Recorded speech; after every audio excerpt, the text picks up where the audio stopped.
Today we're doing a deep dive into how to think directly in English, which is kind of a game changer if you're trying to learn the language. It really is. And we're taking our cues from the Speak English with Class YouTube channel. Oh, yeah, they're great. They're experts, and they have a really cool approach. They do. They actually talk about, like, turning your apartment into an English learning zone. That's right. So you ready to dive into this? Absolutely. Let's do it. Okay, so one of the things that they talk about is how, a lot of people, when they're learning a new language, they get stuck in this translate in your head kind of mode. Yeah. So you're thinking in your native language. Right. And then you're trying to translate it into English. Yeah, and it slows you down so much. Right. It's like you're always a step behind. Exactly. Yeah. And they have this great analogy in the video. Oh, yeah. They're like, it's like trying to catch a train that's already left the station. I love that. You're never going to catch up. You're constantly playing catch up. Yeah. So their whole point is, like, you have to start thinking in English. Yes. If you want to be fluent. Right. From the beginning, think in English. So how do you do that? Well, they have a lot of cool tips. Okay. One of the ones that I think is so practical is labeling things. Okay. So, like, in your house. Sticky notes on everything. Yeah. Like, so you look at your refrigerator and it says refrigerator, milk, eggs, all of that. Yeah. Interesting. Yeah. So you're making those associations. So it's almost like you're in your brain building a direct connection. Yeah, you're bypassing that whole translation step. Interesting. Okay, what else? Another one that's kind of funny is talking to yourself.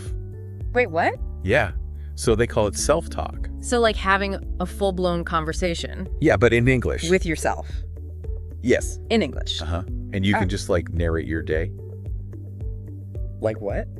Well, they were talking about, like... If you're cooking, just be like, okay, now I'm chopping the vegetables, or okay. I'm going to work and the traffic is really bad today, So you're just, like, constantly... Yeah, just narrate what you're doing. Narrating, but in English. Okay, so the idea is that it kind of gets your brain thinking in English. In real time, yeah.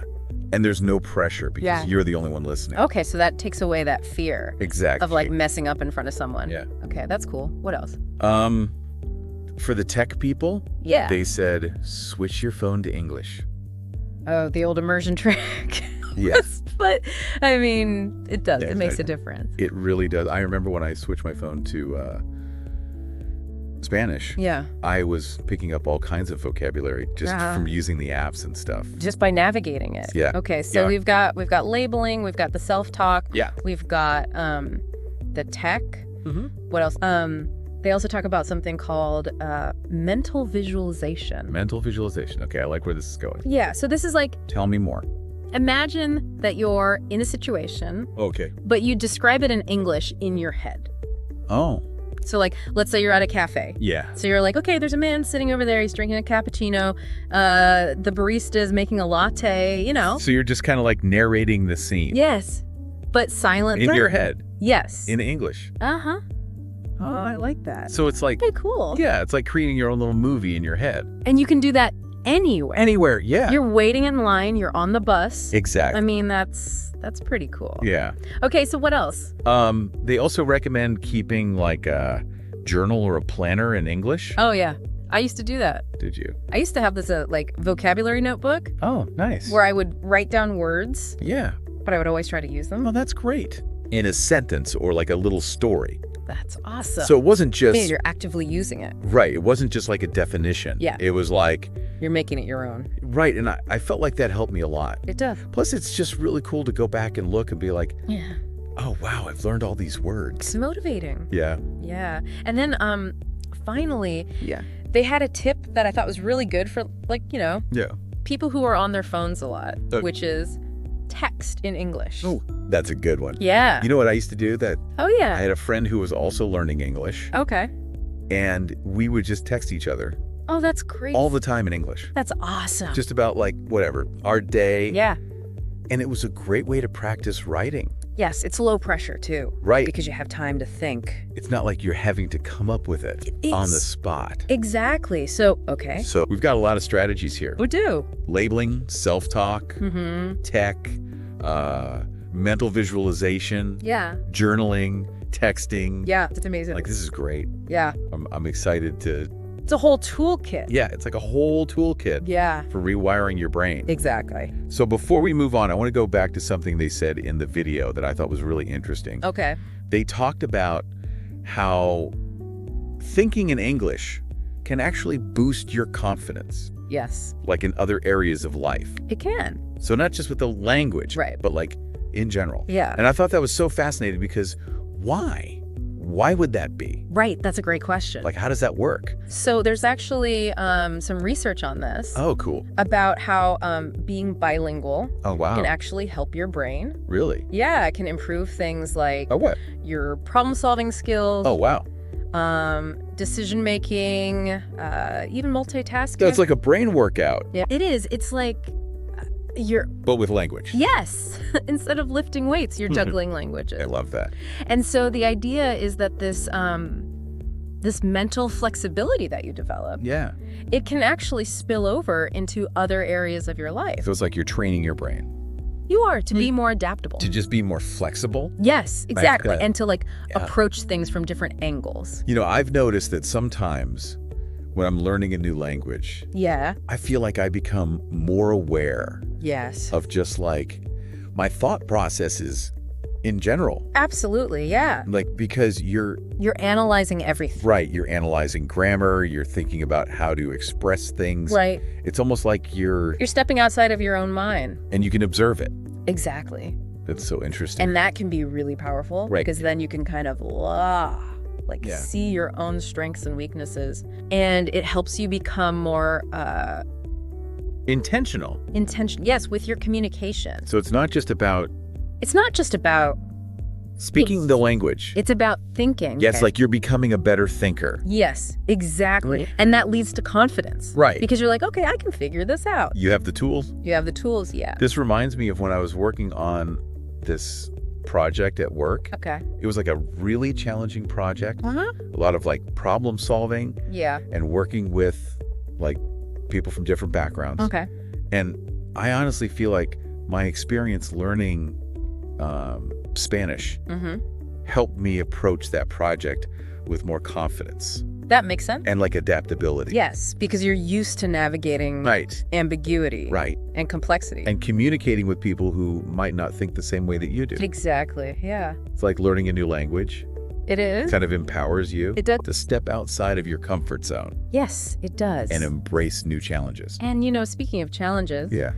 I remember when I first started learning English, one of the things that I really struggled with was the fear of making mistakes. Oh, I remember that. Yeah. Like, I would get so nervous. I would get so flustered. Yeah. Like, if I messed up a word. If I mispronounced something, yeah. Oh, totally. But, you know, the Speak English with Class video. Yeah. They made a really good point about this. What was that? They said that making mistakes is actually an essential part of learning. Oh, interesting. Yeah, because it's how you identify what you need to work on. Oh, that's a good point. It's an opportunity to learn and grow. It's like giving yourself permission. Yes. To be imperfect. Exactly. And that can actually take away some of the pressure. It can. And boost your confidence to keep trying. Exactly, yeah. Because you're not afraid. So afraid to mess up. Yeah. Okay, so we've talked about the brain benefits. Yeah. The confidence boost. Yeah. The importance of making mistakes. What else can we do? Well, they also had some good advice about staying motivated. Okay, because that's key with language learning. It is. It's like you have to be consistent. You have to keep going even when... And it gets tough. It gets tough. Yeah. Okay, so what did they say?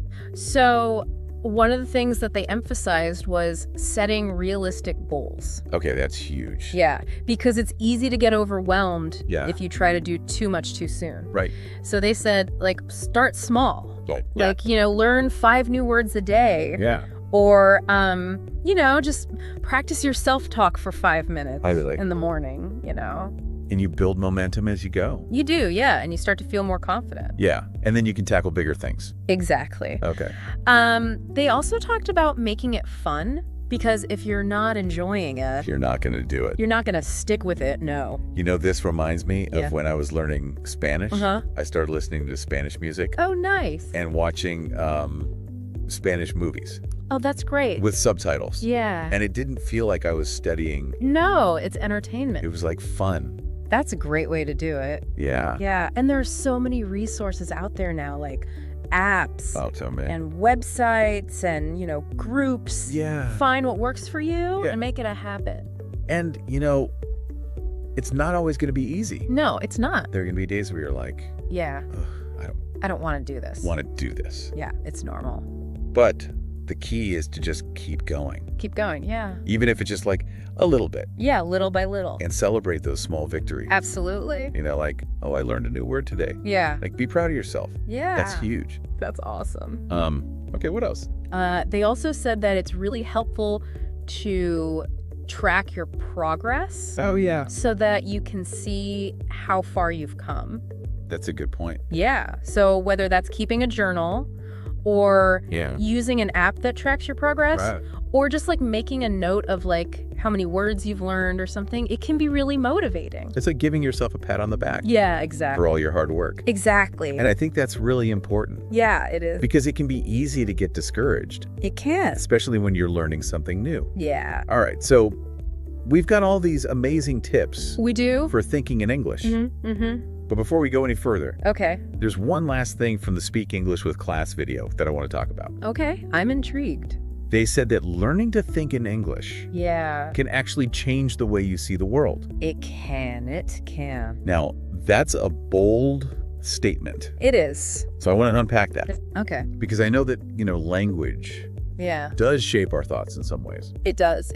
But to actually change the way we see the world. Right. Like, how does that happen? So think about it this way. Okay. When you learn another language, you're not just learning words and grammar. Right. You're learning a whole new way of expressing concepts. Oh, interesting. And categorizing your experiences. So you're not just learning to speak in English. You're learning to think. You're learning to think like an English speaker. In a way, yes. Wow. You start to notice nuances that you might not have noticed before. Okay. You become more aware of cultural differences in communication. That's a good point. And it can even challenge your own assumptions about the world. Okay, so give me an example of that. Okay, so let's say you're learning, I don't know, Japanese. Okay. And in Japanese, there are different levels of formality. Right. Depending on who you're talking to. Right. So you have to be very aware of, like, the social context. The social hierarchy. Yes, exactly. Right. And that might make you start to think about interesting. How your own culture views formality and respect. Wow, okay. Yeah, so it can really make you... more aware. Yeah, more aware of your own culture. Of your own cultural biases, I guess. Yes, exactly. That's amazing. Yeah. This reminds me of when I was living in Italy. Oh, cool. And, learning Italian wasn't just about ordering food or asking for directions. It was about understanding the culture. It was about understanding, like, the Italian way of life. Yes, their values, their humor. Their perspective. Yeah, exactly. Yeah. Wow, that's incredible. So it's pretty amazing. So thinking in English is not just a language skill. It's not. It's like... It's a key to understanding the world. Yeah. Wow. It's pretty cool. That is really cool. Yeah. Okay, so before we move on to part 2. Okay. I know we got some listener questions. Oh, we did, yeah. That came in after our last episode on language learning. Mm-hmm. And I think they're really relevant to this topic as well. Okay, let's hear them. So, are you ready to tackle some listener questions? Yeah, bring them on. Okay, the first one comes from Sarah. Okay. And she says, I love the idea of labeling objects. Yeah. But my apartment is already pretty cluttered. Uh-huh. Any tips for making this work without feeling overwhelmed? That's a great question, Sarah, and you definitely don't need to label everything. Oh, okay. Just choose a few key areas where you spend a lot of time. Oh, okay, so like your kitchen. Okay. Or your workspace. Okay, so the places where you are the most. Yeah, where you're interacting with objects the most. Okay, that makes sense. Yeah. So you don't have to label every single thing. No, just a few key things. And it's more about just making those everyday interactions a little more language rich. Exactly. Yeah. Okay, cool. And you can get creative with your labels, too. Oh, so? Like, use different colors. Okay. Or write them in fun fonts. Fun fonts? Yeah, whatever helps you remember the words. Okay, so make it fun. Yeah, make it fun. All right, next up we have a question from David. Okay. He says, I struggle with self-talk because it feels so awkward. I hear you, David. Any advice for getting over the initial weirdness? That's totally normal. It does feel awkward at first. Yeah. But remember, nobody's listening. Nice. So, maybe start by just whispering the words in your head. Oh. As you go about your day. So it's like dipping your toe in the water. Exactly, yeah. Before you, jump in. Jump in. Yeah. Okay. And as you get more comfortable, you can gradually increase the volume and the complexity of your self-talk. So eventually you'll be having full conversation. Conversations, yes. Okay, that's funny. That's fun. All right, last question comes from Maria. She says, I've been trying to think in English, but I keep getting stuck. What should I do when my brain just blanks? That's totally normal, Maria. It happens to everyone. Really? Okay, so what can she do? So one thing that can help is to have a little cheat sheet. Okay. So write down some common phrases or vocabulary words that you tend to struggle with. Yeah. And just keep it in your phone or on a notepad. Okay. And then you can just refer to it. So it's like a safety net. It is. When your brain freezes. Freezes, yeah. Yeah. Okay, I like that. And over time, you'll find that you need it less and less. Right, because you're internalizing those phrases. Exactly. So we've got some extra tips there to help you navigate the challenges of thinking in English. And just remember, this is a journey. It is a journey. Yeah, not a race. Not a race. Be patient with yourself. Yeah. Celebrate your progress. And have fun.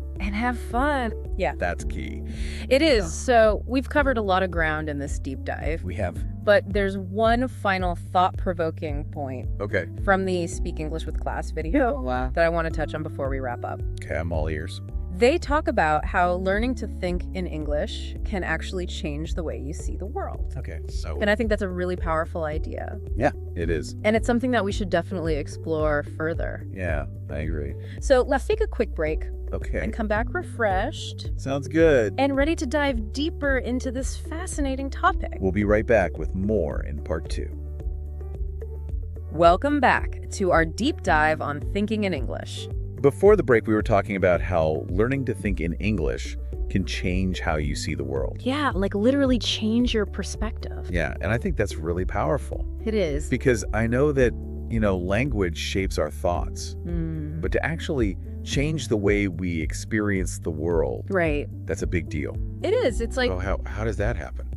Well, when you learn another language, you're not just learning words and grammar rules. Yeah. You're learning a new way to express ideas. Okay. And a new way to categorize experiences. So you're learning to think like a native speaker. Yeah, kind of. That's really interesting. Yeah, you start to notice things you didn't before. Okay. Like little nuances in communication, and you become more aware of cultural differences. Right. And it can even challenge your own assumptions. About how the world works. Yeah, exactly. This reminds me of when I was learning Spanish. Okay.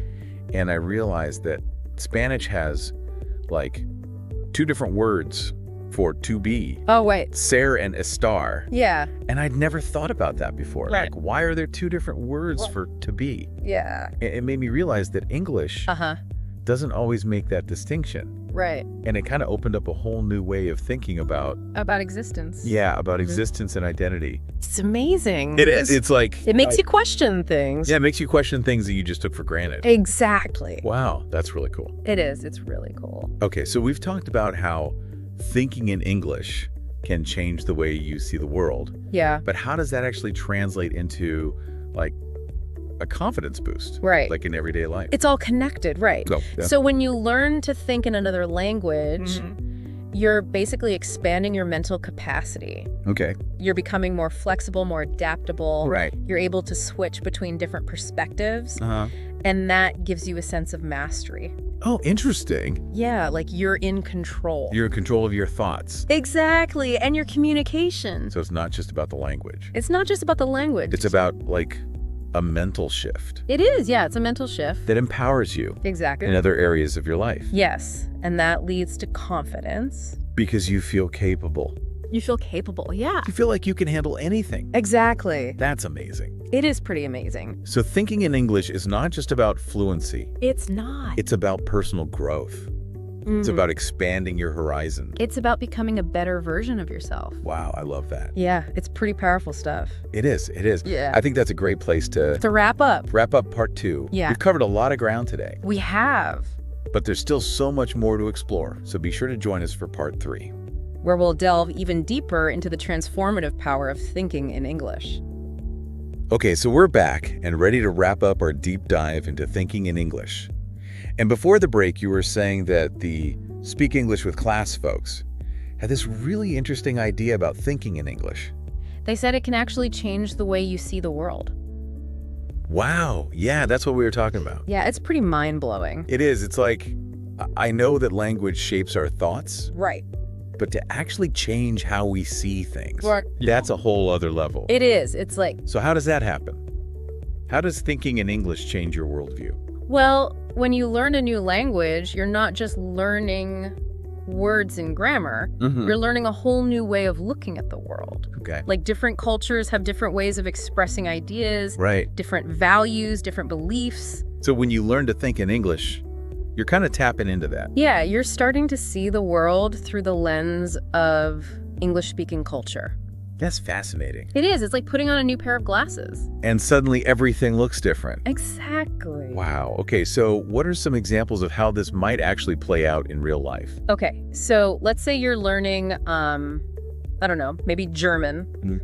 And in German, there's a strong emphasis on directness and efficiency. Okay. So you might find yourself being more direct and to the point in your communication. Even when you're not speaking German. Right, because you've internalized that way of thinking. That's so interesting. Yeah, it's like your brain has been rewired. Wow. Okay, so it's not just about the language itself. No, it's about the cultural values and perspectives that come with it. It's like a cultural immersion experience. Yeah, exactly. But without having to travel. That's the beauty of it. I love that. So thinking in English can really broaden your horizons. It's like opening a window to a whole new world. Yeah, and it can help you connect with people from different cultures on a deeper level. Because you're understanding their perspective. Exactly. Wow, this is amazing. It is. It's pretty powerful stuff. It is. It's like thinking in English is not just a language skill. No, it's a life skill. It's a way to grow as a person. To expand your mind. To become more understanding, more empathetic. Exactly. Wow, this has been an incredible deep dive. It has. I feel like I've learned so much. Me too. And I hope our listeners have too. Yeah, I hope so. So if you're out there and you're trying to learn English, don't just focus on the words and grammar. Right. Think about the bigger picture. Think about the culture. Embrace the challenge of thinking in English. Yeah, you won't regret it. It's a journey worth taking. It really is. Well, that's all the time we have for today. Okay. But thank you so much for joining us on this deep dive. It was my pleasure. And until next time, happy learning.